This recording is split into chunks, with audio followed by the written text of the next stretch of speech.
నా ఆశయమే తెల్ల వెళ్ళగొట్టడం. నువ్వు వాళ్లతో కలిసి పొరుగుతూ నన్ను అవమానిస్తావా? ఊరి జనం ఉసురు తగులుతుంది అగ్ని. అది మంచిది కాదు. ఏది మంచిది కాదు?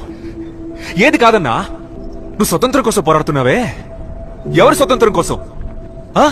తెల్లదొరల నుంచి ఈ దేశాన్ని కాపాడి మనల్ని ఆడించే ఈ రాజుల చేతిలో పెడతావా? వాళ్ళేమో మన తాత ముత్తాతలు కట్టిన గుళ్ళోకి మనల్ని రావద్దని మనకే అడ్డు చెప్తున్నారు. నువ్వు వాళ్ళ కోసం పోరాడుతున్నావు. ఇప్పుడు ఇంతకు ముందులా కాదు, అన్ని మారుతున్నాయి. ఏం మారింది? ఇంకా మారతాయి. ఏం మారింది శివన్న? చెప్పు. గుళ్ళో దేవుణ్ణి చూడనిస్తారా? చెప్పు శివన్న. మన జనాన్ని గుళ్ళోకి రాణిస్తారా? మనల్ని పెంటతో సమానంగా చూస్తున్నారు. వీళ్ళేమో కాళ్ళకి చెప్పులేసుకోకూడదు అంటున్నారు. సైన్యంలోకి వెళ్తే తెల్లదొరలు బూట్లేస్తున్నారు. వీళ్ళేమో వాళ్ళకి వంగి వంగి దండాలు పెట్టాలంటున్నారు. వాళ్ళేమో వాళ్ళకి సమానంగా కూర్చోబెట్టి భోజనం పెడుతున్నారు. వీళ్ళు అణిచేస్తున్నారు. వాళ్ళు మర్యాద ఇస్తున్నారు. ఆ మర్యాదే నాకు స్వతంత్రం.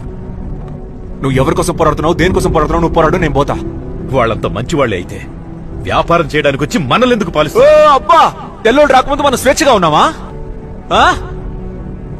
ఇంతకుముందు వీళ్ళు ఆడించేవాళ్ళు, ఇప్పుడు వాళ్ళు ఆడిస్తున్నారు.